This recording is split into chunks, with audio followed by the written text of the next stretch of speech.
నీకు ఎట్టి పరిస్థితి అయినా డోంట్ నెగ్లెక్ట్ ప్రేయర్. ప్రార్థన ఎప్పుడు నీవు త్యజించొద్దు, తృణీకరించు. నీకు దేవునికి ఎప్పుడు ఒక కాన్స్టెంట్ బంధం అంటూ ఉంటే మరి ఎప్పుడు నువ్వు మాట్లాడుతూ ఉండాలి, ఎప్పుడు ఆయన మాటలు నీ చెవులకు వినబడాలి.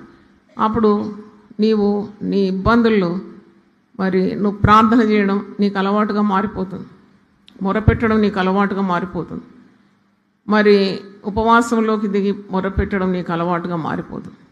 ప్రార్థన చేస్తున్న కొలది మరి దేవుడు నీ సమస్యలన్నిటి నుండి విడిపిస్తాడు. దేవుడు ఎప్పుడైనా నీ సమస్యల కంటే గొప్పవాడు. He is greater than your problems. అంటే ఆయన తప్పకుండా నీ సమస్యల నుండి నిన్ను విడిపిస్తాడు, నీ సమస్యలను పరిష్కరిస్తాడు. చాలా మటుకు మనకు ఇబ్బందులు సమస్యలు వచ్చినప్పుడు మనం మనుషుల తట్టు చూస్తాం. ఈ లుక్ టు పీపుల్. మనకు ఎవరు సహాయం చేస్తారు, ఎవరు మనల్ని ఆదుకుంటారు, ఎవరు మనల్ని ఆదరిస్తారు, ఎవరు మాకు డబ్బులు ఇస్తారు, గట్టెక్కిస్తారని ఇలాంటి తలంపులతో అనేకులను మనం సంప్రదిస్తాం. వాళ్ళ దగ్గర వీళ్ళ దగ్గర పోతాం. మన పరువు పోతుంది కానీ ఎవడు సహాయం చేయడు. అంతగా మనల్ని ప్రేమించే వారి లోకంలో ఎవరున్నారు?